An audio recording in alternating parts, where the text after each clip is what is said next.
It's a landmark difference. You already know that Select Plumbing takes care of all your plumbing needs, including water heaters, faucet repairs, leaks, drips, sump pumps, and more.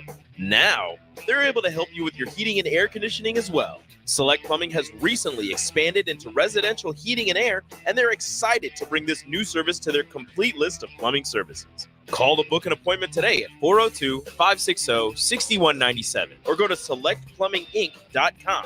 Serving Lincoln, Seward, Milford, and the surrounding areas. Wall-to-Wall Wine and Spirits is your place in North Lincoln to go for all your needs in wine, spirits, and beer. They also have a large variety of cigars in their walk-in humidor, and they have a top-notch walk-in, temperature-controlled, high-end wine bar. Plus, you can enjoy free samples from their tasting bar. There's only one place to go for all your needs for wine, beer, spirits, and cigars. Wall-to-Wall Wine and Spirits on North 27th Street in Lincoln. Rashawn Jackson here for Bauer Infrastructure, a veteran-owned local company proudly serving Lincoln, Lancaster County, and the surrounding areas. Bauer provides quality work at an affordable price, and they're growing rapidly. If you want to experience a career with a fast-paced, family-friendly environment, visit BauerInfrastructure.com. They have top-of-the-line benefits, year-round work, even through the winter. Bauer, usher in the new era of infrastructure to an area near you. And as always, go Big Red! Perch Merch is your one-stop shop for all your printing and promotional needs in Lincoln, Nebraska. They specialize in screen printing, embroidery, vehicle wraps, window wraps, print collateral, promotional products, and signage. At Perch Merch, they are committed to delivering high-quality products and exceptional customer service. Their experienced team of designers and printing professionals will work with you every step of the way to ensure that your vision is realized. Call for a quote today at 402-217-5212 or go to perch-merch.com.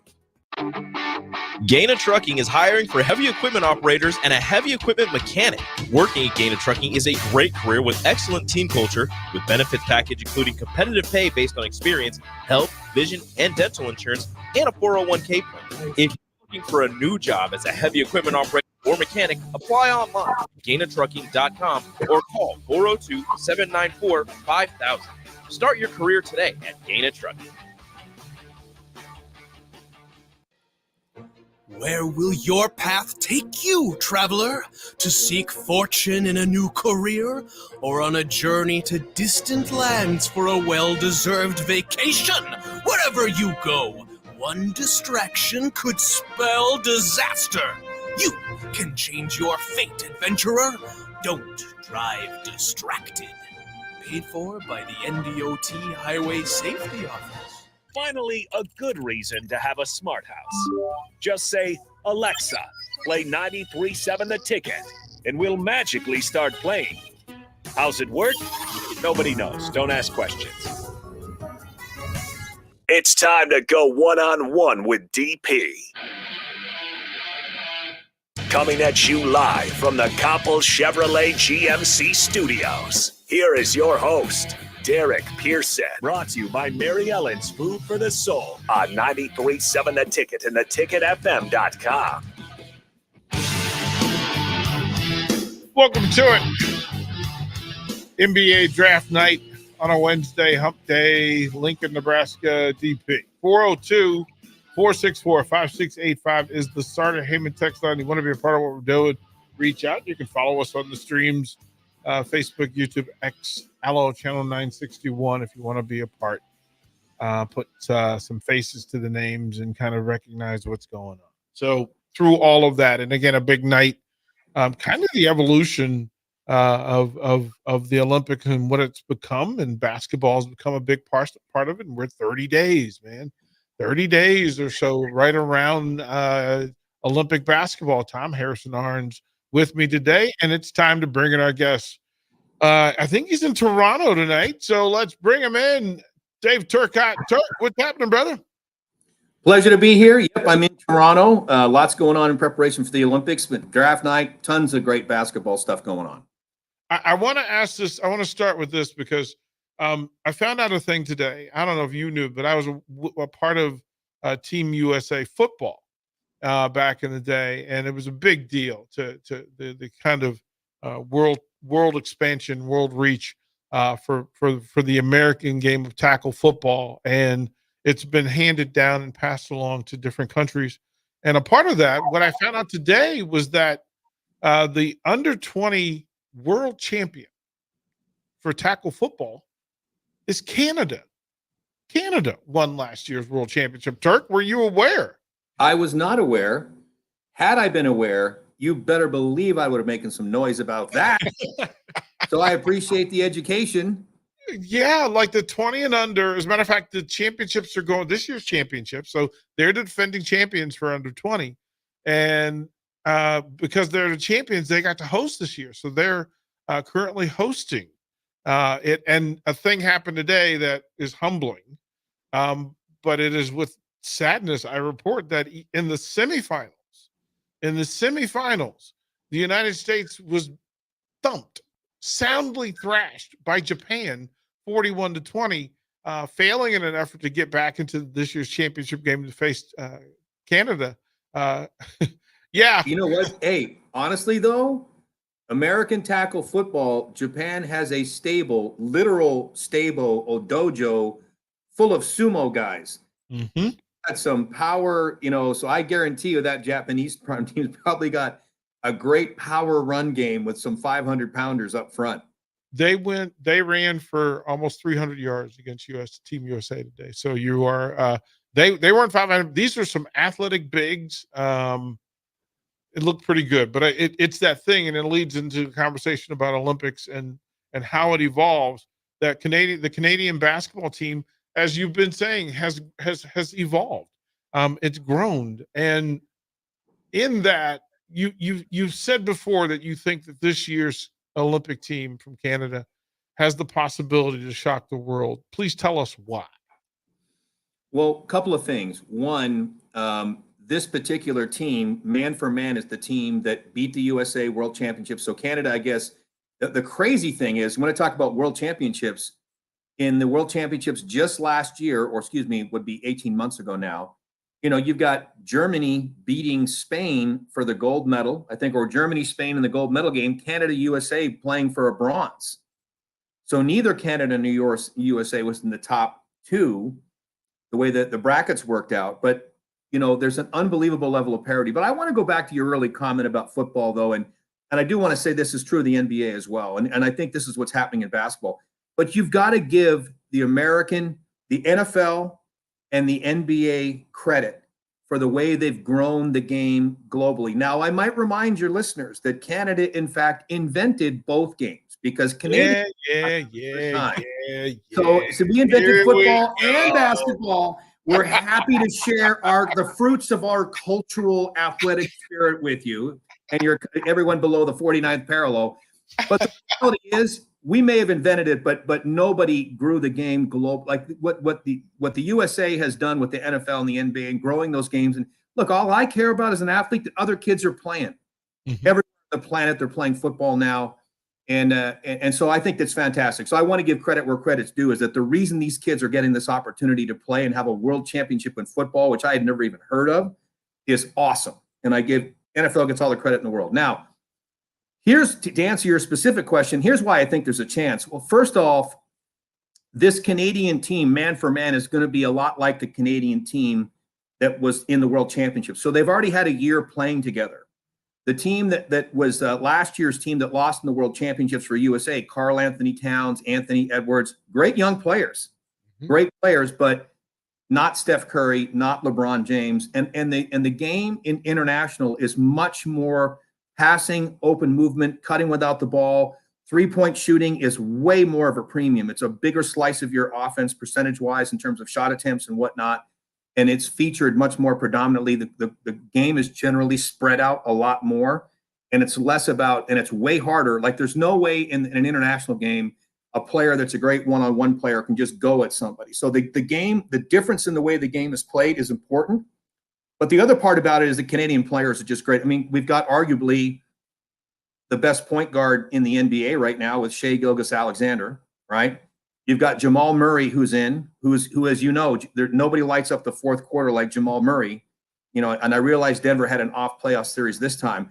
But then you've got Andrew Wiggins. So we've got length, we've got athleticism. From OKC, we got Luguentz Dort. who is going to be our sort of Drew Holiday, except he's a bigger, more physical player than Drew Holiday. So I think we've got great pound for pound kind of, we match up well. But just like I think we saw, remember, DP, we were talking about Dallas in the finals against the Celtics. How did Dallas dismantle the Denver Nuggets? Just matchup problems. Mm-hmm. Same thing in reverse with the Mavs losing to the Celtics. They just had matchup problems. They just had people they couldn't deal with. In the international game, it is really tough to deal with Shea. It is really tough to deal with Jamal Murray. They're going to have a lot of latitude to take great shots.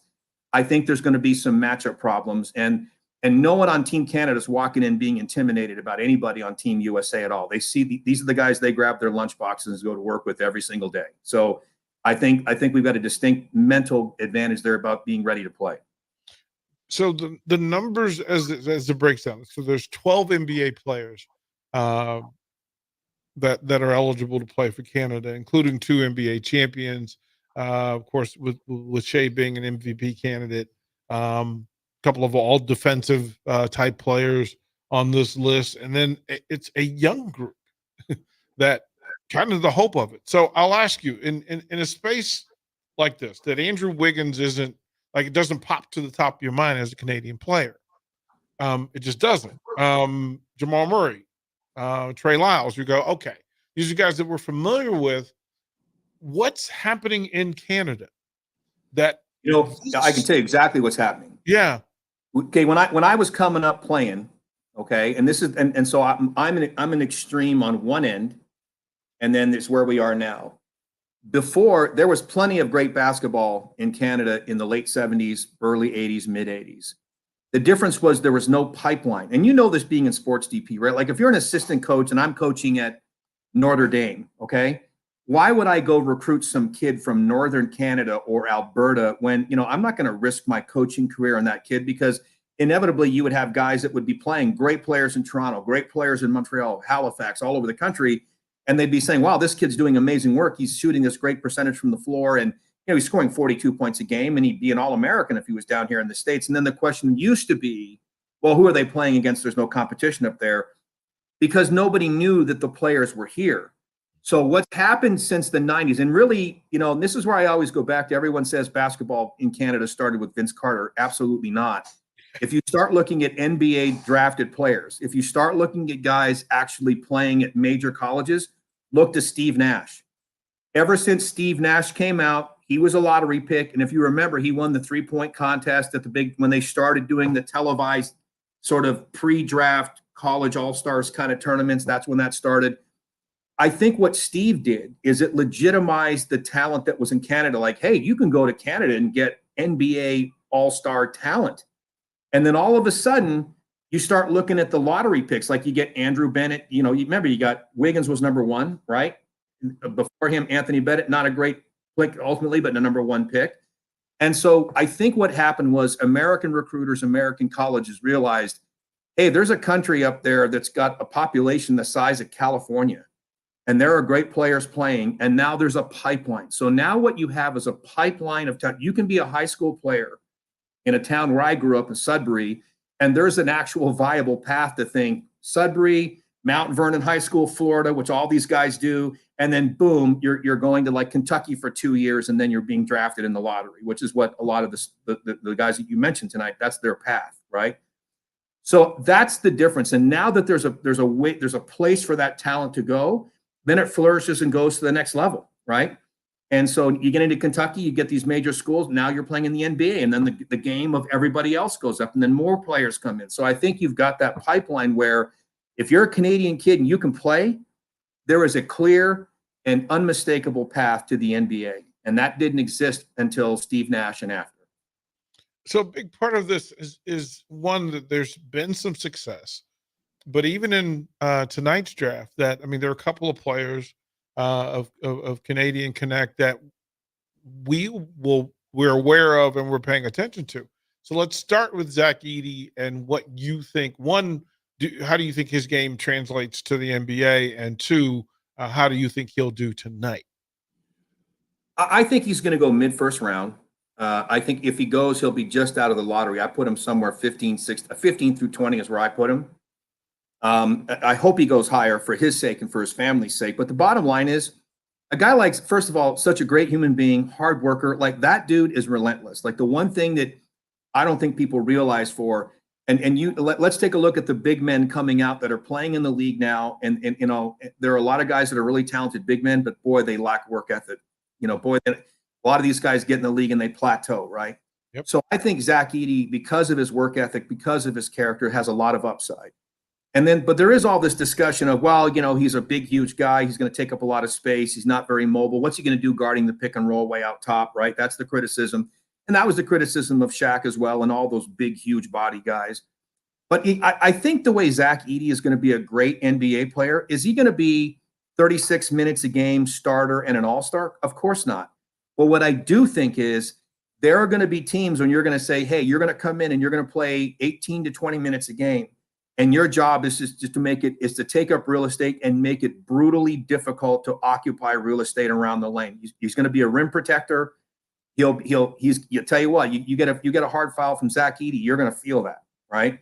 And so at the end of the day, I think used correctly, used strategically in the right way, with lineups and matchups as they change, I think he could be an effective big. I actually see him being like a great 6th or 7th man starter for maybe like if a team takes him early and they've got a terrible record, he could help. But I honestly see him being a guy that's like a 6th or 7th man. He just comes in and completely disrupts the flow. Hey, these guys are getting to the rim too much. We've got to make them do something else. Let's get them to some force them into mid-range and outside shots. I think he'd be a great disruptor as a 6th, 7th, 8th man. But he should see considerable time and should be a regular contributor. That's the way I see him. Turk, it was interesting. I was on a show in Atlanta this morning, and Zach Edey came up, and they said, in a perfect world, where does Zach Edey go? And I said, well, in my mind, you want him to go to a good team because of who he is. And I thought culturally and fit, that if I'm the Boston Celtics, I find my way because I don't need anything other than what Zach Edey provides. Yeah. It's the perfect, listen, that he's not going to have to carry the load. He'll be a space eater defensively. He'll help take some of the burden off the wings in his 18 minutes a game.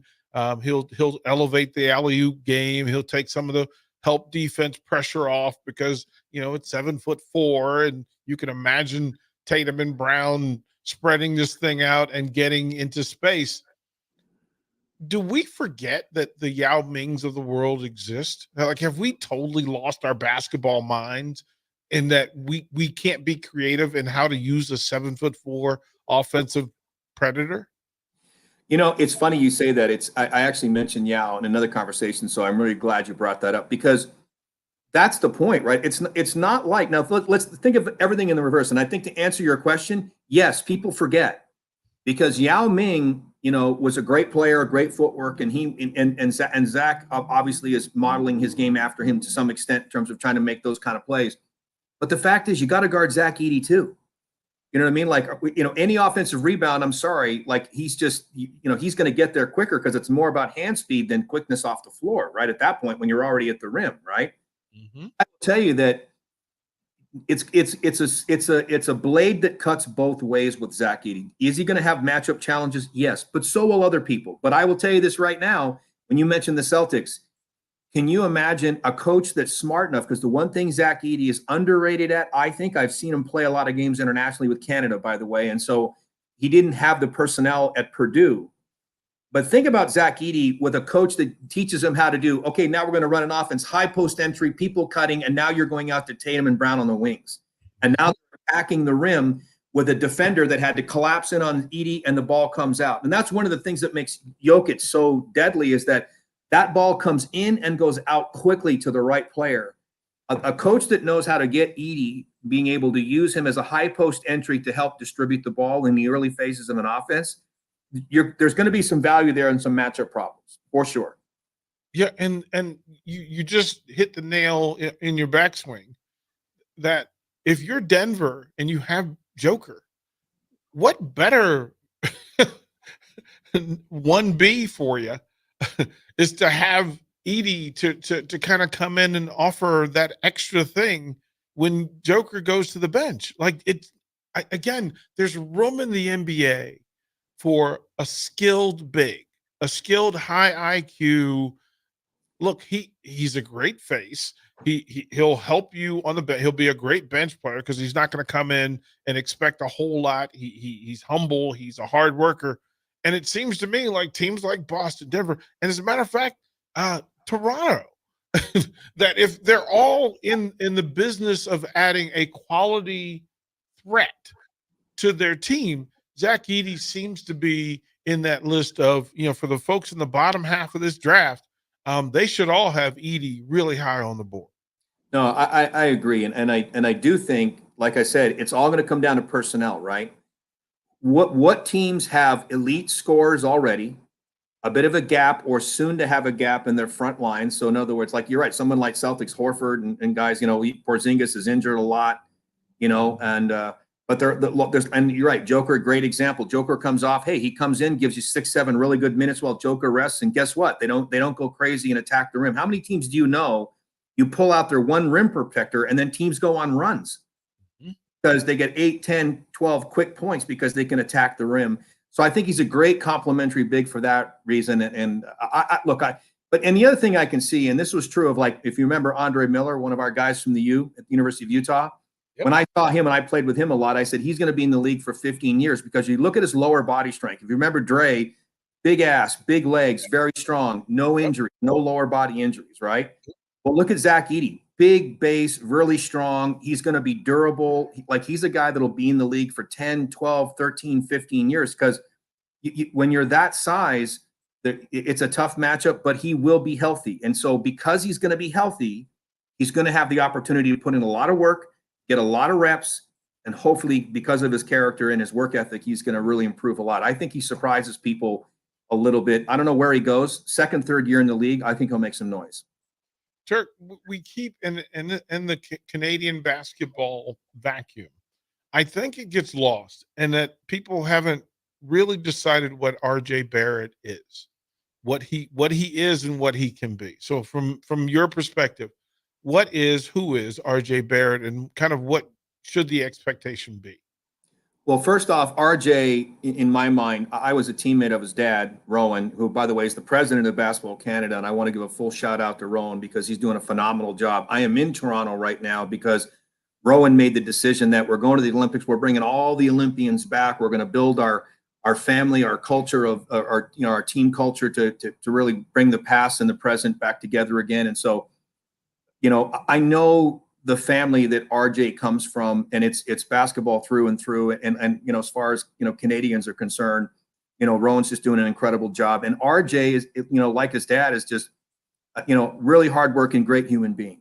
Okay, so where I think a lot of times, I think as players mature, I think RJ is who he is. I think he's obviously a great defender, long. Everyone knows about that side about him. But I also think he's got to be with the right collection of teammates. I look at a lot of great players that I've known in that small forward position where I think he'd rather be scoring, driving to the basket, fast break, up tempo games. I think he'd rather have, be attacking right to left so he can go to his left hand. And I think he needs the right kind of complementary players that are going to have more movement. He's great without the ball, cutting, moving. Like, I don't mean like going one-on-one. I mean like being away from the ball and ball cutting and making plays. So I just think that with the right teammates and getting that experience, and like with Toronto this year, he's been up and down a little bit this past year, but a lot of times that's just more confidence. And the Barrett family suffered a terrible tragedy this past year that they're dealing with the loss of RJ's brother. But at the end of the day, it's like, so that was a real difficult thing for their family to get through. So I would expect to see RJ really kind of blossom this year. And a lot of times when you're a pro or even trying to be a pro, this is going to sound really funny, but you got to kind of give yourself permission to be great. A lot of guys try to fit in and they try to morph into what's already there. And I think RJ is going to break out the moment that he decides that he's going to be the great player that he's always been and let himself go a little bit. I think he was a little hesitant coming into Toronto early. I just think he just needs to blossom a little bit and kind of play a little freer, a little more relaxed and enjoy himself more. And I think he'll do great. Yeah, I just have great hopes again, I knew some of the family story, and thank you for sharing that about his dad and his family. Again, you're an educator, Turk. That's part of why we enjoy these conversations, is that we get reminded of some good things and we get taught some things. We'll go toward the break. We'll come back. We'll ask you about another Canadian pro who I did not see on the Olympic list, but he has the Nebraska tie. Turk, I need your thoughts on Delano Banton when we come back to One-on-One on the Ticket. Download our app by searching 93.7 The Ticket in your app store. You're listening to One-on-One with DP on 93.7 The Ticket and theticketfm.com.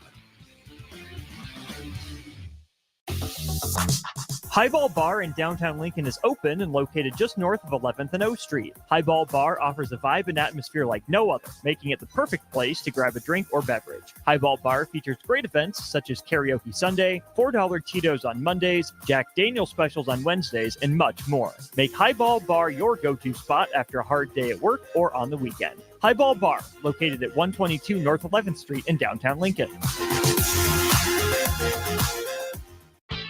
It's the best time of the year to order a new John Deere sprayer during Landmark Implement's Fast Start Early Order program. Leverage the industry's latest technology with See & Spray to target weeds in season in corn and soybeans and use less herbicide per acre. Utilize Exact Apply to save in chemical usage and prevent over-application. Now is the time to lock in the best price of the year during Landmark Implement's Fast Start Early Order program. Contact your local Landmark location for full details and experience the Landmark difference. 93.7 The Ticket, Fox, KFXL weather. Brought to you by Bryant Air Conditioning, Heating, Electrical, and Plumbing. The Lincoln forecast for today, we'll see decreasing cloud cover throughout the day, with an afternoon high around 88. Tonight, a chance of showers and storms late, otherwise mostly clear with the low around 66. And tomorrow, we'll see a chance of showers and storms throughout the day, with the high around 83. And meteorologist Kyle Clicker from 93.7 The Ticket and theticketfm.com. Ready to score big with your projects? Look no further than Edward Stone, the MVP of natural stone for over 2 decades. Edward Stone is cranking out over 30,000 square feet every week and offers a winning lineup of over 70 quality natural veneer stone selections. Their unbeatable variety and experienced team will ensure your project is a success, whether it's a home renovation or a commercial build. And hey, they're not just about stone. They've got an all-star lineup of fireplaces, cast stone, brick, and much more. Swing by one of their locations in Lincoln or Omaha today and experience the Edward Stone difference, your reliable choice for over 20 years. Southeast Community College invites you to check out our spaces ahead of your official campus visit. Our virtual campus tours let you see our campuses and learn more about our programs of study. Then you can schedule your individual visit in person or virtually. Virtual tours of our campuses in Beatrice, Lincoln, or Milford, and our learning centers are online at southeast.edu/visit SCC. SCC, your path to possible. Ready to add a dash of Southern flavor to your week? At Wings and Rings, their brand new Southern fried wings have arrived for a limited time. Indulge in the irresistible goodness of large, traditional bone-in wings coated in a crispy beer batter and fried to perfection. Try them with hot honey or any other sauces. And for those busy summer days coming up, look no further than their Southern Fried Wings Family Bundle. Wings and Rings, 2 Lincoln locations on O Street or Village Lane. A team succeeds when they work together. Banking's no different. At UBT, we're in your corner for every financial move you want to make. Your money's backed by a roster of experts who put in the work to know you and your community. So whether you're opening a savings account, buying a home, or planning your future, you always know who to turn to. Working together toward your financial goals. That's a win in our playbook. Union Bank and Trust. Equal housing lender, member FDIC. Hi everyone, Kendall Warnock, A1 Automotive in downtown Lincoln. Spring is here. Summer is fast approaching. With weddings, vacations, and weekend getaways on your mind, do not let car issues prevent you from getting where you need to be. Car problems shouldn't be something that you put up with. Let us get you back on the road in comfort and safety. We diagnose all makes and models from Porsches to Hondas, Toyotas, and Chevrolets. We fix a variety of issues with all of them with our talented techs and our experienced staff. A1 Automotive at 11th and L, downtown Lincoln, always honest answers. Soulful Casino in Havelock is a family-owned business, providing incredible food and service that'll have you craving more with every bite. Soulful Casino offers everything from pulled pork to fried chicken, catfish, ribs, and even quesadillas. You want sides? They've got them. From fries, green beans and baked beans, to collard greens, potato salad, and sweet dill corn. Stop by for lunch as they have specials Tuesday through Friday from 11 to 2 p.m. That's Soulful Casino, located in Havelock, where every bite you take fills the soul. Hey guys, it's your girl Jordan from Sartor Heyman Jewelers. Have an anniversary coming up? I've got you covered. Celebrate your love with the timeless elegance of jewelry. This anniversary, give the gift of sapphires, emeralds, rubies, or gold. Find the perfect piece that reflects the beauty and depth of your commitment. Whether it's your first anniversary or your 50th, surprise your loved one with a gem as beautiful and rare as she is. Until next time, this is Jordan at Sartor Heyman Jewelry. Happy shopping, guys. Sandhills Global is hiring. With their fast-paced, growing culture, they have hundreds of new openings in sales, marketing, traveling support, software development, web design, and more. Full-time roles offer a 4.5-day work week, along with flexible internships in most areas. Career and internship opportunities are available at our global headquarters in Lincoln, Nebraska. Find your fit today at www.sandhills.jobs.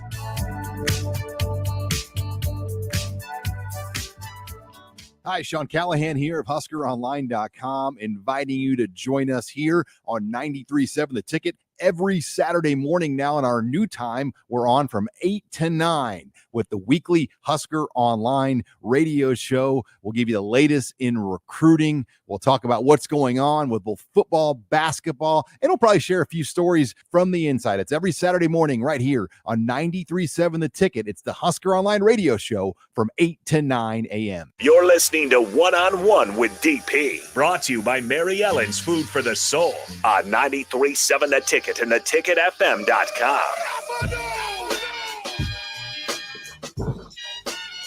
On a Wednesday, talking ball with Dave Turcotte. And Turk, there's so many players of note. I'm really intrigued from a basketball side what works in Canada, because pay attention to what works. That if you're drawing up this sort of talent with condensed talent pools, that there's something in the water that's good and that folks who love basketball should know about. Here in Nebraska, one of the players of note, and again, kind of a hybrid in that came here, played it in Nebraska, drafted by Toronto, has moved on. But again, a 6'9" point guard from a condensed talent pool, making it to the NBA and having an impact. Again, I ask, what's happening in Canada that allows that sort of talent to develop? Because it's not like there's a playbook for 6'9" Canadian point guards, right? I'm not wrong in that. No, you're totally right about that. And and by the way, Toronto losing Delano was like heartbreak. He was a big time fan favorite here. People loved him. And you guys, if you got him in Nebraska, great personality, a lot of energy, played with a ton of energy, ton of heart when he played, and I think really, again, but there's a perfect example of you have these great young people, Delano being one of them, that just needs to be in the right situation. Briefly, traded briefly with the Celtics, winds up in Portland, but dropping some big numbers in Portland and starting to really show some improvement.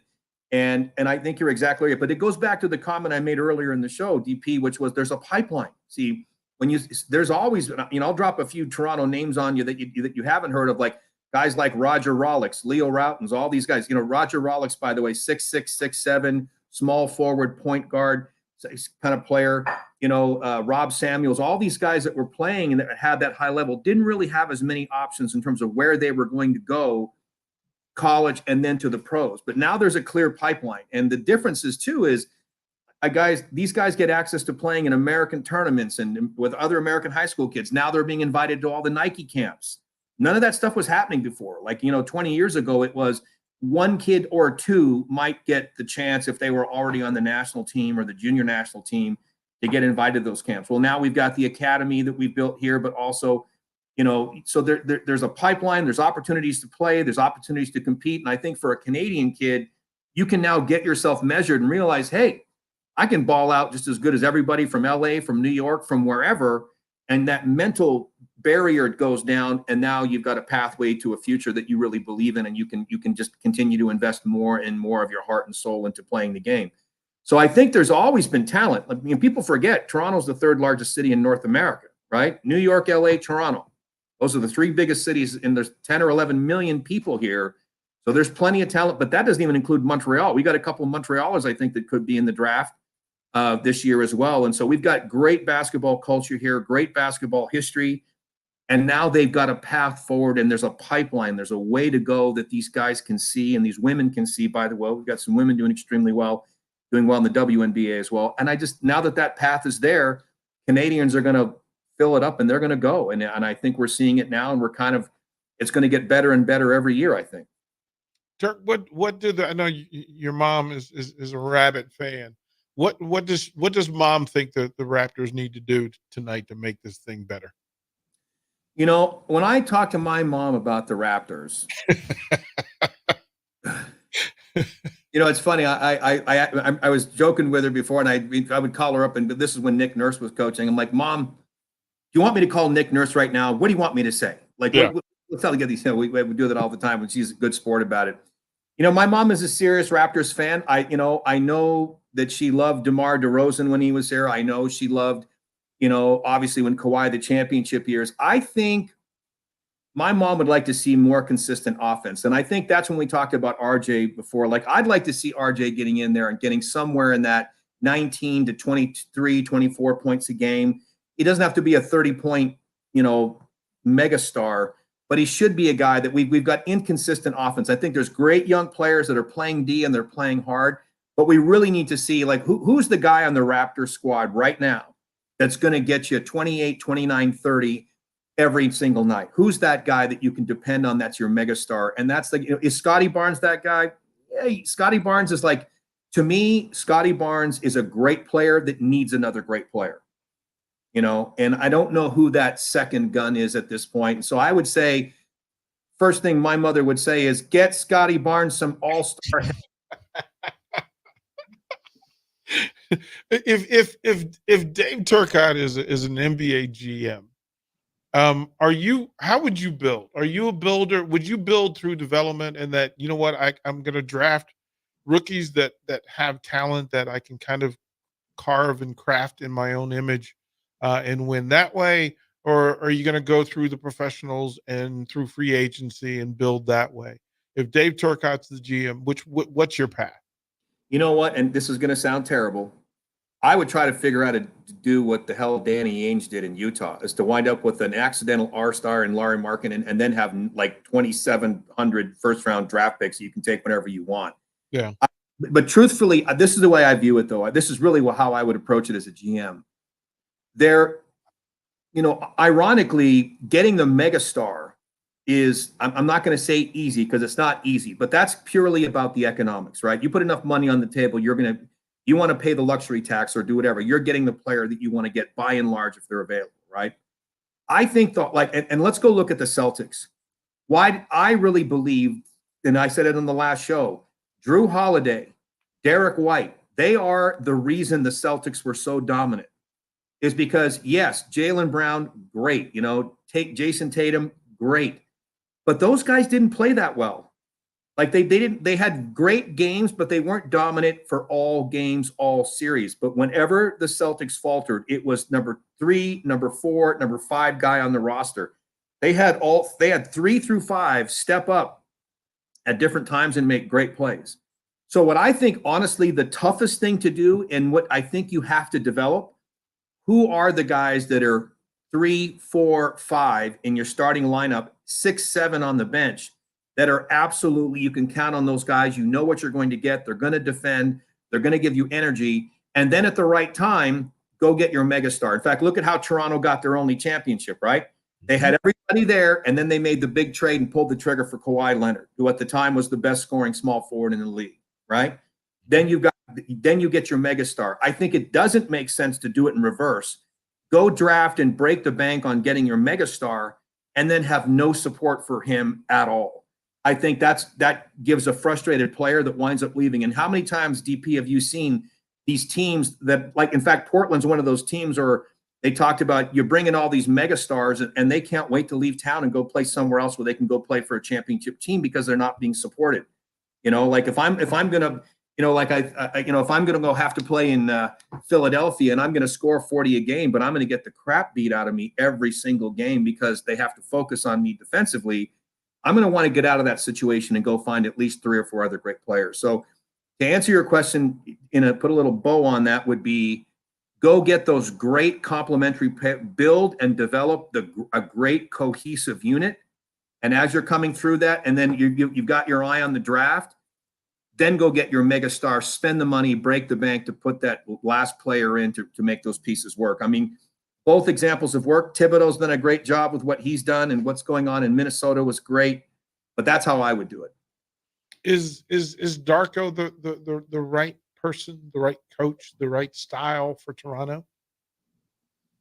I honestly don't know. I haven't been overly impressed so far, because when you bring a guy like that in, right? I'm looking at this saying, okay, what am I going to see here that's going to kind of shock the world in terms of an approach that really takes great advantage of these young players? I think the Raptors struggled.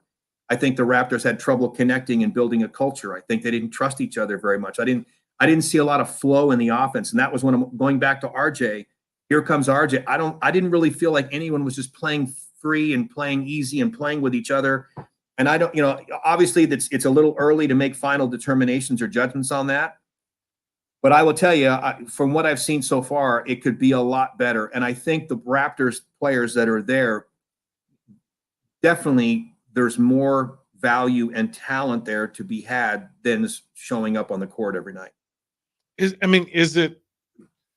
it the fan base? Are we as fans so microwave ready that we need immediate success and not have an clear understanding of developing talent, developing chemistry, making mistakes and learning lessons? Because that previous Toronto NBA championship team had to go through a lot of mistakes, a whole lot of bad deals to get the right deal. So for the Raptors, it has the opportunity. Again, 2018, you're at the top of the mountain. Now you're at the bottom third, and you have an opportunity. As you said, you have talent. What does Toronto need from the coach? What does the coach need to do? What does he need to add to this recipe for the Raptors to be at the top of the pyramid again? And this is what I think he needs to really do. And this is what I think there are a lot of coaches, like if you play for Tom Thibodeau, you're doing his system, the way he plays, the way he coaches, and that's the way it is. And you just go get players that are going to play in that system, right? But when you come in and you've got an existing roster and you're like the Raptors, where are we expecting to win 70 games every year? Of course not. But do we want to be better than 500? Do we want to be in the playoff hunt at least now? Of course we do.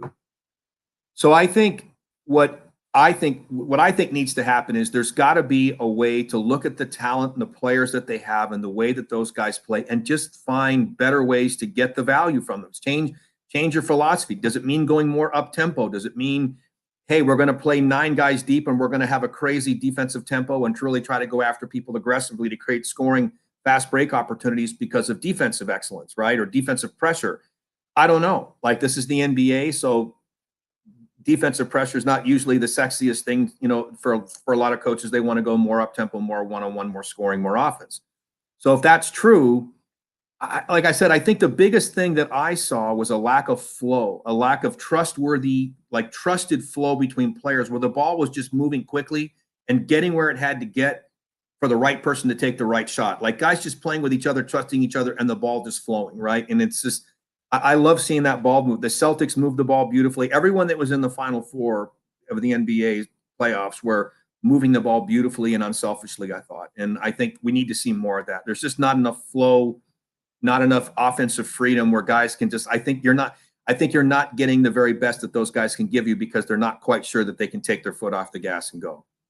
Turk, we'll go to break. When we come back and close this out, I want to get into this Raptors roster because it's so interesting to me, and we'll try to bunch a whole lot into it. But with watching Podol at Utah and now in Toronto, watching another Canadian in Kelly Olynyk, there's so many questions about what's going to work in the NBA. We'll have to break that down for us when we come back to one-on-one.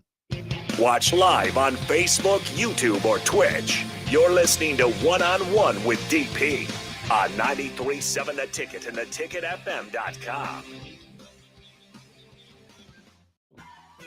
Wall-to-Wall Wine and Spirits is your place in North Lincoln to go for all your needs in wine, spirits, and beer. They also have a large variety of cigars in their walk-in humidor, and they have a top-notch walk-in, temperature-controlled, high-end wine bar. Plus, you can enjoy free samples from their tasting bar. There's only one place to go for all your needs for wine, beer, spirits, and cigars.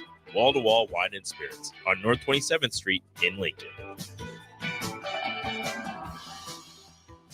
Plains Cover Crop is your one-stop seed shop. Call us now for spring and summer forages, CRP mixes, and fall cover crop blends. We do farm-specific consulting for practical and efficient seed blends to fit your geography and goals. With a very diverse inventory, we will tailor a blend just for you. We're also looking for contract growers, and we buy and sell rye. Find us online at plainscovercrop.com. Timeless agronomy practices paired with modern technology. East Highway 20 in Orchard and across Nebraska. Hi everyone, Kendall Warnock, A1 Automotive in downtown Lincoln. Spring is here, summer is fast approaching. With weddings, vacations, and weekend getaways on your mind, do not let car issues prevent you from getting where you need to be. Car problems shouldn't be something that you put up with. Let us get you back on the road in comfort and safety. We diagnose all makes and models from Porsches to Hondas, Toyotas, and Chevrolets. We fix a variety of issues with all of them with our talented techs and our experienced staff. A1 Automotive at 11th and L, downtown Lincoln, always honest answers. A team succeeds when they work together. Banking's no different. At UBT, we're in your corner for every financial move you want to make. Your money's backed by a roster of experts who put in the work to know you and your community. So whether you're opening a savings account, buying a home, or planning your future, you always know who to turn to. Working together toward your financial goals. That's a win in our playbook. Union Bank and Trust. Equal housing lender, member FDIC. Do you need your event or venue secured? Call Tank Security Team. Tank Security Team is Lincoln's #1 non-lethal security company. Tank Security Team offers first-class security with efficient and quicker response times. Hire Tank Security Team. No hassle, no headaches. Call Tank at 402-310-3589 and get secured today. Does it seem like your clothes dryer doesn't dry like it used to? It may not be your dryer. It may be your dryer vent. When the vent becomes obstructed, it drastically reduces the efficiency of your dryer. Even worse, it can be a fire hazard. Here's the simple solution. Call Bryant. Bryant will thoroughly clean the vent and show you the before and after results. Call 467-1111. Keep your dryer operating efficiently and your home safe. Bryant Air Conditioning, Heating, Electrical, and Plumbing. We do whatever it takes. Ready to add a dash of Southern flavor to your week? At Wings and Rings, their brand new Southern fried wings have arrived for a limited time. Indulge in the irresistible goodness of large, traditional bone-in wings coated in a crispy beer batter and fried to perfection. Try them with hot honey or any other sauces. And for those busy summer days coming up, look no further than their Southern Fried Wings Family Bundle. Wings and Rings, 2 Lincoln locations on O Street or Village Lane.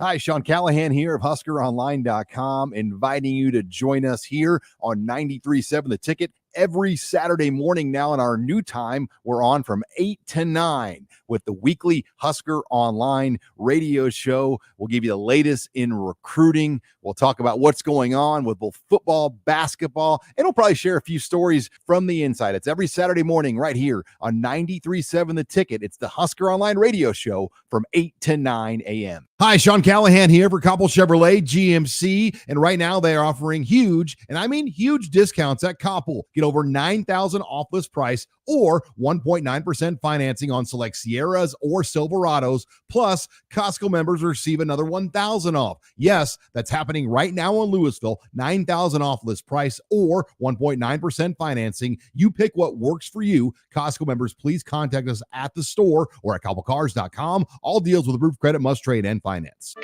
Sandhills Global is hiring. With their fast-paced, growing culture, they have hundreds of new openings in sales, marketing, traveling support, software development, web design, and more. Full-time roles offer a 4.5-day work week, along with flexible internships in most areas. Career and internship opportunities are available at our global headquarters in Lincoln, Nebraska. Find your fit today at www.sandhills.jobs.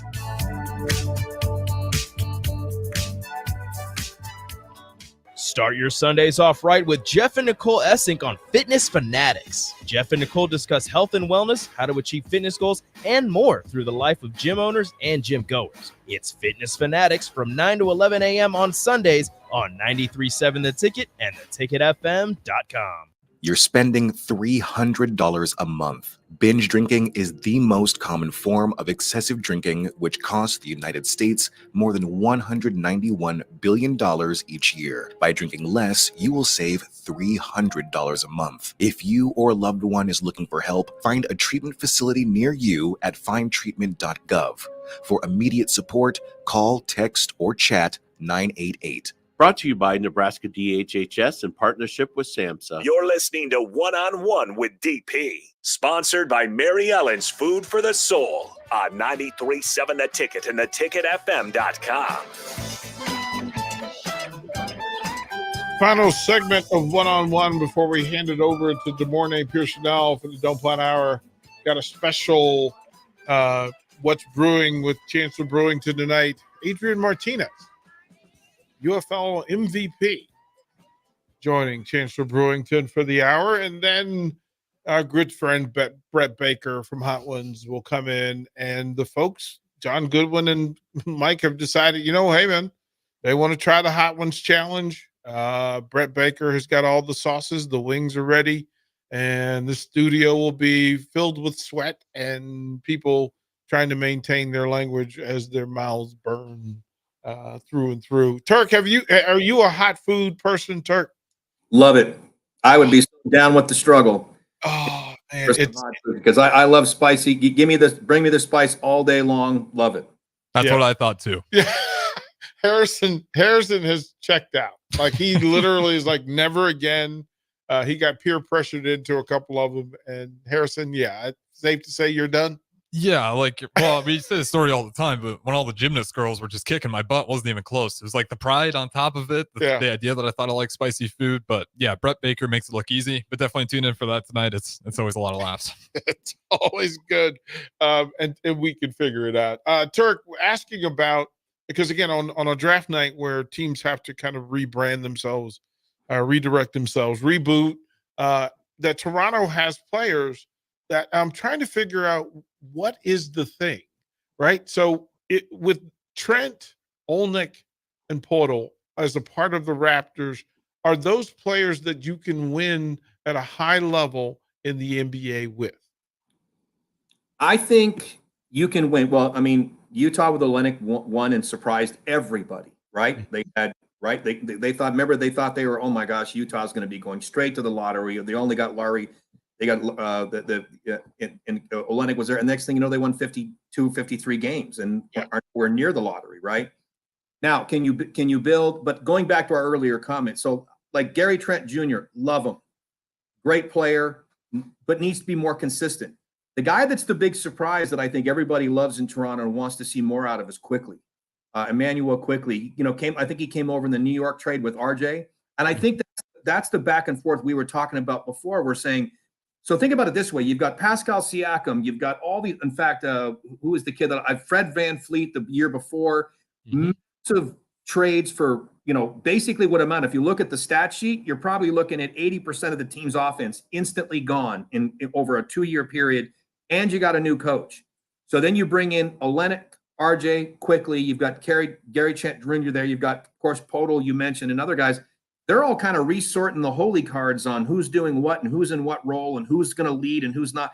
So I really see that first year as that transition year of guys just getting to know each other. But that's what I meant when I said building that trust.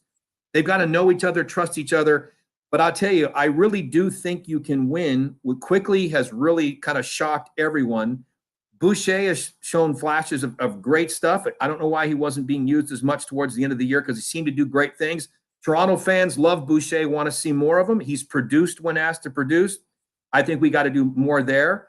And, remember Grady Dick, great shooter, was really kind of lighting it up, but he went through a process. Rough rookie year, had to go to the G League for a minute, kind of get his head right. But I think he's a guy that will be a fantastic, 2-3 stretch deep threat. I think the player that they're missing, though, is who's the guy. Again, none of those guys, I don't think, is 28 to 30 a night, right? So I think you've got a phenomenal core of young players that just need that workhorse star that they can put in the middle, right? Like, in other words, that 3-4 player that's going to go get you 28, no matter what. Look, who's the next Kawhi Leonard? But I'll tell you right now, with Grady Dick, RJ, Emmanuel quickly, Trent Jr., like all these guys in their own moments have had phenomenal performances, but you've got to get them kind of lining up and working together so that they're all kind of sorting themselves out. You've got 4 or 5 guys there that can each average 20 a game, but how do they do that and work together and play? So I think there's adjustments still happen. And that's the coaching challenge we talked about before. You got to figure out a way to get these guys communicating, playing, sharing the ball, trusting each other better. And then, and again, this past season for the Raptors was about as bad as it's ever been in terms of win-loss record. But I do think you've got a great young group of players that can pull it out but they've got to be put in that position to do it. And I think that's where the coaching comes in. Then you got to go get your star. But that's where we have about a minute. We have about a minute left. I'll ask you in tonight's in the draft. Who's your favorite player in the draft? It's a 2-part question. Favorite player in the draft available, and then, quite frankly, is there anybody in the NBA draft worthy or capable of that 27 points a night that Toronto needs to add? Well, Zach Edey's my favorite. Like, look, he's done in terms of what a body of work for a college player. I mean, phenomenal. Naismith Player of the Year, I think twice, national championship, and got him to with what he's done as a Canadian college player, nobody's career touches his point blank. So for Zach and his family, in terms of my favorite player, I hope he surprises people and goes somewhere in the top 12 picks. Okay, that would be my hope for the draft. I think it's Ryan Nembhard. We've got another Nembhard coming out that I think is going to be someone that's going to surprise some folks. I don't know. I'm hoping for another Canadian there, but I like this kid Sarr. I think the last name is Sarr. I think he's picked number 1 or number 2. Yep. Here's the thing. This is what we really got to ask ourselves, DP. Look, the top 3-4 picks in the draft are not Americans. Like the international draft, it's like, holy geez. Like, so I think when Luka Doncic was selected early, I told everyone, oh yeah, watch this guy. Oh, these Europeans, he's not like, I got a lot of grief for telling everyone that Luka was going to come in and do work in the NBA. Now, these European players that are coming over, nobody's talking like that anymore. They're realizing that, hey, these guys are lottery picks for a reason and they can play. So I think Sarr, I think he's out of France. Yeah. I think he's going to be great. And it's going to be fun, DP. We're going to get to watch these guys with the French Olympic team. Gonna be fun, man. Rudy Gobert, right? Think about it. Rudy Gobert. You've got who's the other? There's another great big. There's 4 or 5 legit French. Indiana is just out here watching. So you're going to have in the lottery. You're going to have picks from Germany, Serbia, France, and Canada. Yeah. Okay. And they're all going to be on display in the next 6 weeks between now and the Olympics. It'll be spectacular. Turk, let's put a pin in that, and then that's where we'll pick up next week. Let's talk about the evolution of the international player in the NBA and what it's done and what it's going to do, because I think it makes for a great conversation. Turk, appreciate you, brother. All right, we'll see you next week. Dave Turcotte on One-on-One. Stay tuned to more Nate Pearsonell. Don't Punt Hour coming up here on The Ticket and theticketfm.com.